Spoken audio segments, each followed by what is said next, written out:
Hi guys, good afternoon.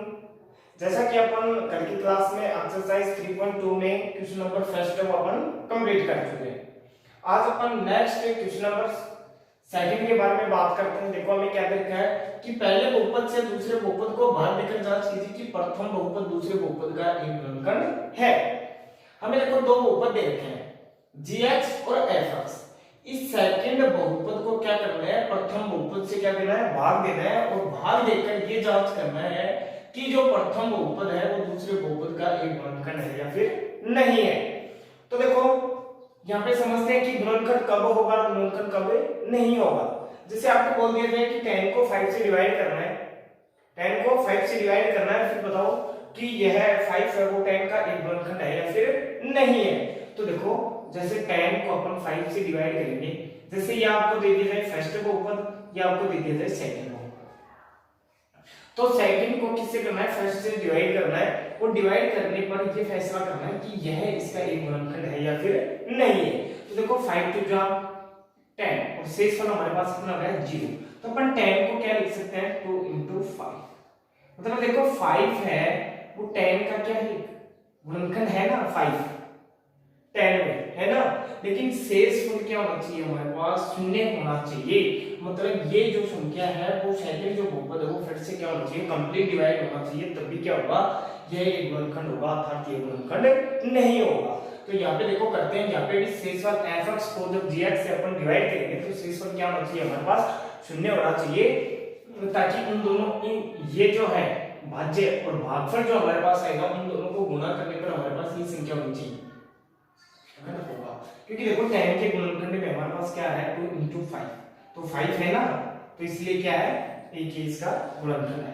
तो देखो इस क्वेश्चन को करते हैं अपन। सबसे पहले वही हमारा fx को अपन क्या लिखते हैं अंदर और gx को अपन कैसे कहां लिखते हैं बाहर। तो देखो करते हैं 3x की पावर 4 प्लस 5x की power 3 minus 7x square plus 2x और प्लस 2। gx की वैल्यू हमें दे रखी है x square plus 3x plus 1। एक बात और कि सबसे पहले ये देख लेना कि ये व्यवस्थित रूप में है या फिर नहीं है। व्यवस्थित रूप का मतलब कि सबसे पहले सबसे अधिक घात होनी चाहिए, उसके बाद में उससे कम, उसके बाद में उससे कम, उसके बाद में उससे कम और लास्ट में क्या होना चाहिए अचर संख्या। यदि हमारे पास पहले अचर संख्या दे रखी है और फिर आगे पीछे कर रखी है घात, तो अपन क्या करेंगे सबसे पहले व्यवस्थित रूप में लिखेंगे इसको। तो देखो यहाँ पे अब करते हैं अपन। तो देखो यहाँ पे सबसे पहले अपन क्या देखते हैं गुणांक में। तो यहाँ पे हमारे पास गुणांक में कितना है 1, यहाँ पे कितना हमारे पास 3। तो हमें क्या चाहिए कि x स्क्वायर को किससे मल्टीप्लाई किया जाए कि वो वैल्यू किसके इक्वल हो जाए। तो अपन सबसे पहले 3 से करेंगे। अब अपन x की पावर देखते हैं, यहाँ पे x की पावर कितनी है 2, यहाँ पे कितनी है 4। ये कितनी अधिक है, इससे 2 अधिक है, तो x की पावर 2। अब आगे देखो सोल्व करते हैं 3x की पावर 4 प्लस, अब देखो 3x को 3x स्क्वायर से करेंगे तो 3 3 जा 9 और x की पावर 3 प्लस 3x स्क्वायर। अब वही क्या करेंगे अपन चिन्ह चेंज करेंगे, जो पॉजिटिव वो कैसे होगा नेगेटिव, नेगेटिव वो कैसे होगा हमारे पास पॉजिटिव। तो ये माइनस माइनस ये माइनस, ये हमारे पास कैंसिल हो गया। यहाँ से सॉल्व करते हैं, हमारे पास कितना बचेगा माइनस के 4x की पावर 3 और minus 7x square minus 3x minus के 10x स्क्वायर, शेष क्या रह गया 2x और प्लस क्या हो गया 2। अब वही सबसे पहले हमारे पास संख्या कैसे है नेगेटिव, तो माइनस। अब क्या चाहिए हमें 4 और क्या चाहिए x, तो गुणा करते हैं तो माइनस के 4x की पावर 3 माइनस 3 4 जा 12 और साथ में x स्क्वायर और plus minus plus minus minus 4x। वही अपन क्या करते हैं चिन्ह चेंज करते हैं, नेगेटिव वो कैसे हो जाएगा पॉजिटिव, तो ये पॉजिटिव और ये भी कैसे हो जाएगा पॉजिटिव। ये हमारे पास क्या होगा कैंसिल। आगे सॉल्व करेंगे तो कितना बचेगा 2x स्क्वायर प्लस 6x और शेष हमारे पास क्या रहेगा 2। अब वही हमें क्या चाहिए, देखो इसके गुणांक में कितना है +2, यहाँ पे कितना है 1, तो सबसे पहले तो +2, तो यहाँ पे कितना होगा 2x स्क्वायर प्लस 6x और प्लस 2। चिन्ह चेंज करते हैं, ये नेगेटिव ये भी नेगेटिव और ये भी नेगेटिव, ये सब देखो क्या हो गया आपस में कैंसिल, कितना आ गया 0। तो यहाँ पे हमारे पास देखो शेषफल क्या है, शून्य, और शेषफल शून्य है तो देखो जो प्रथम बहुपद है वो दूसरे बहुपद का क्या होगा, एक गुणनखंड होगा। तो यहाँ पे लिख देंगे अतः शेषफल शून्य है, शेषफल शून्य है, अतः प्रथम बहुपद दूसरे बहुपद एक गुणनखंड है, का एक गुणनखंड। ये हमारे पास क्या हो गया, शेषफल शून्य। अब देखो जैसे मैंने बता दिया था कि ये हमारे पास क्या है, भाज्य, और ये हमारे पास क्या है, भाजक। तो देखो इन दोनों को अपन गुणा करेंगे तो हमारे पास वैल्यू क्या होगी, यही तो प्राप्त होगी।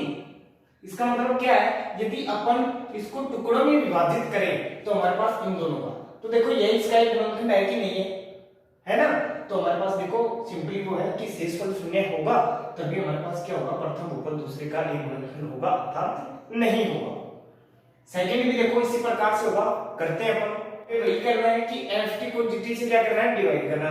और ये चीज मैंने बता दी कि हमारे पास यदि बहुपद में यदि t दे रखा है तो अपन क्या लिखेंगे, ft gt qt rt। यदि हमें x दे रखा है तो अपन क्या लिखेंगे, fx gx qx rx। जो चर हमें बहुपद में देखा है उसी से अपन क्या करते हैं, व्यक्त करते हैं। तो देखो भाई अपन gt को क्या लिखेंगे, ft को क्या लिखेंगे अंदर, तो 2t की पावर 4 प्लस 3t इसको cube minus 2t square minus के 90 और माइनस के 12, और gt को अपन क्या लिखेंगे, 1 t स्क्वायर माइनस 3। अब वही सबसे पहले अपन क्या देखते हैं, गुणा।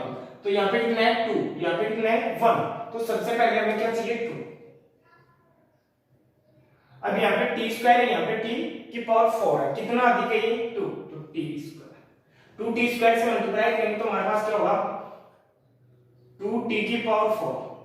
अब देखो प्लस माइनस क्या होगा हमारे पास, माइनस 3 टू जा 6t स्क्वायर। और ये बात मैंने बता दी थी कि सेम घात के नीचे हमेशा सेम घात होनी चाहिए। जैसे यहाँ पे हमारे पास क्या आ गया 6t स्क्वायर, तो अपन क्या लिखेंगे 6t स्क्वायर की जहां हमारे पास वैल्यू उसी के नीचे लिखेंगे, न कि अपन क्यूब के नीचे लिखेंगे, न कि अपन t के नीचे लिखेंगे। यदि हमारे पास नहीं है तो अपन क्या लिखते हैं लास्ट में, तो देखो माइनस के 6t स्क्वायर। अब वही सबसे पहले अपन क्या करते हैं, जो पॉजिटिव वो कैसा होगा नेगेटिव, जो नेगेटिव वो कैसा होगा हमारे पास पॉजिटिव। तो ये पॉजिटिव कैसे हो जाएगा नेगेटिव, ये नेगेटिव कैसे हो जाएगा पॉजिटिव, ये हमारे पास क्या होगा कैंसिल। अब देखो वही अपन सबसे पहले क्या लिखते हैं, सबसे अधिक पावर को सबसे पहले, तो हमारे पास कितना होगा 3t की power 3 plus 4t square minus के 90 और माइनस 12। अब वही सबसे पहले अपन क्या देखते हैं गुणनफल में, तो यहाँ पे कितना है 3, यहाँ पे कितना है 1, तो प्लस 3। अब पावर देखते हैं, यहाँ पे कितना है 3, यहाँ पे कितना है स्क्वायर, तो कितना अधिक है 1, तो t से 3t से अपन मल्टीप्लाई करेंगे तो 3t की पावर 3। अब प्लस माइनस क्या हो जाएगा हमारे पास माइनस, और 3 3 जा 9 और t, तो देखो यहाँ पे t की t है ना, तो t की वैल्यू के जस्ट नीचे माइनस के 90। अब वही जो नेगेटिव होगा कैसा होगा हमारे पास पॉजिटिव, जो पॉजिटिव होगा हमारे पास कैसा होगा नेगेटिव। तो देखो ये पॉजिटिव कैसा होगा नेगेटिव, नेगेटिव कैसा होगा पॉजिटिव, ये कैंसिल और ये भी क्या हो गया कैंसिल, क्या रह गया हमारे पास 4t स्क्वायर माइनस के 12। अब वही हमें क्या चाहिए प्लस 4। सबसे पहले तो t की स्क्वायर देखो सेम है तो अपन प्लस 4 से कर देंगे ओनली 4, तो 4t स्क्वायर और माइनस 3 4 जा 12। अब वही देखो जो नेगेटिव होगा पॉजिटिव होगा कैसा होगा नेगेटिव, जो नेगेटिव होगा कैसा होगा पॉजिटिव, दोनों क्या होगा हमारे पास कैंसिल, और शेषफल हमारे पास कितना होगा 0। और ये मैंने बता दिया कि यदि हमारे पास शेषफल शून्य आता है तो प्रथम बहुपद दूसरे बहुपद का क्या एक गुणनखंड है अर्थात नहीं है। तो अपन यहाँ पे लिख देंगे शेषफल शून्य है अतः प्रथम बहुपद दूसरे बहुपद का एक गुणनखंड है, एक गुणनखंड है। यदि हमारे पास शेषफल शून्य नहीं होता तो अपन क्या लिखते हैं, शेषफल शून्य नहीं है मतलब प्रथम बहुपद दूसरे बहुपद का एक गुणनखंड नहीं है। ये हमारा सेकंड क्या हो गया कंप्लीट हो गया। सेकंड में थर्ड के बारे में बात करते हैं। देखो हमें क्या दे रखा है, सेकंड में थर्ड हमें दे रखा है gx इक्वल x की पावर 3 माइनस 3x प्लस 1 और fx हमने देखा है x की पावर 5 माइनस 4x की power 3 plus x square plus 3x plus 1। तो अपन वही सबसे पहले fx की वैल्यू क्या लिखते हैं अंदर और gx की वैल्यू को अपन बाहर लिखते हैं। तो देखो करते हैं, fx की वैल्यू हमारे पास कितनी है x की पावर 5 माइनस 4x की power 3 plus x square plus 3x और प्लस क्या है 1।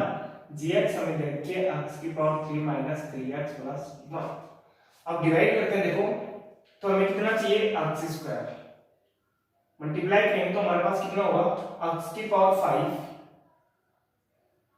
माइनस 3x की पावर 3 और प्लस x स्क्वायर। अब वही जो पॉजिटिव वो कैसे हो जाएगा नेगेटिव, जो नेगेटिव वो कैसे हो जाएगा हमारे पास पॉजिटिव। तो ये नेगेटिव ये कैसे हो जाएगा पॉजिटिव, ये हमारे पास कैसे हो जाएगा नेगेटिव। ये देखो कैंसिल और ये x स्क्वायर से x स्क्वायर भी कैंसिल। अब वही हमारे पास क्या बचेगा माइनस के 4x की पावर 3 में प्लस ऐड करेंगे 3x की पावर 3 तो हमारे पास कितना बचेगा माइनस के x की पावर 3 और शेष हमारे पास क्या रहता है 3x और प्लस 1। अब वही सबसे पहले देखो यहाँ पे सेम है, यहाँ पे क्या है माइनस, तो माइनस 1 से अपन मल्टीप्लाई करते हैं तो देखो x की पावर 3 यहाँ पे भी 3, ठीक है। तो माइनस 1 से अपन क्या करेंगे मल्टीप्लाई तो कितना हो जाएगा माइनस x की पावर 3 माइनस माइनस क्या हो जाएगा हमारे पास प्लस 3x और प्लस माइनस वही हमारे पास माइनस 1। जो नेगेटिव वो कैसे हो जाएगा हमारे पास पॉजिटिव, तो ये पॉजिटिव ये नेगेटिव और ये पॉजिटिव, ये देखो ये भी कैंसिल ये भी कैंसिल ये भी कैंसिल। शेषफल हमारे पास वही क्या आ गया शून्य। तो अपन लिख देंगे शेषफल शून्य है, अतः प्रथम बहुपद दूसरे बहुपद का एक गुणनखंड है, एक गुणनखंड है। यदि हमारे पास शेषफल शून्य नहीं होता तो अपन क्या लिखते हैं कि शेषफल शून्य नहीं है अर्थात प्रथम बहुपद दूसरे बहुपद का एक गुणनखंड नहीं है। देखो यदि अपन इसके गुणनखंड के रूप में लिखे तो अपन इसको लिख सकते हैं x की पावर 3 माइनस 3x प्लस 1 और गुणा में क्या करेंगे x स्क्वायर माइनस 1। तो देखो ये जो प्रथम बहुपद है वो दूसरे बहुपद का क्या एक गुणनखंड है। ये हमारा क्वेश्चन नंबर 2 है वो भी क्या हो गया कंप्लीट हो गया। क्वेश्चन नंबर 3 और 4 के बारे में अपन कल की क्लास में बात करेंगे। Thank you so much.